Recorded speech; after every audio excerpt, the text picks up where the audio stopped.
probably heard a lot about BTK inhibitors. It's a compound of high interest in the MS field because we know that BTK inhibitors modulate B cells, which we know play a major role in MS pathophysiology, but many of these BTK inhibitors likely also are able to get into the central nervous system and modulate the innate immune system, including macrophages and microglia. And we're really focused on this right now because we think that's the underlying mechanism of progression independent of relapses. And so this study that we reported on is looking at one of the BTK inhibitors known as Tolebrutinib.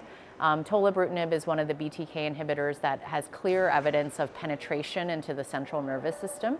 And this study specifically is reporting the 18-month long-term extension of the Phase II clinical trial. So the Phase II clinical trial of Tolebrutinib has already been published, but over a 16-week period, there was clear efficacy of Tolebrutinib at 60 milligrams on MRI measures, so GAD lesions, as well as T2 lesions.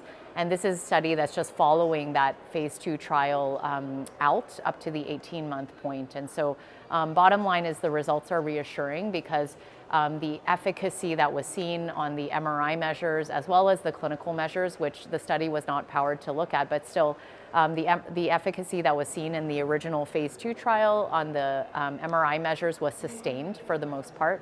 And with relapses and EDSS, there were very few patients who had a relapse during the 18-month extension, and EDSS scores remained stable. And then also reassuringly, obviously, we look at safety, and there were no additional new safety signals that emerged.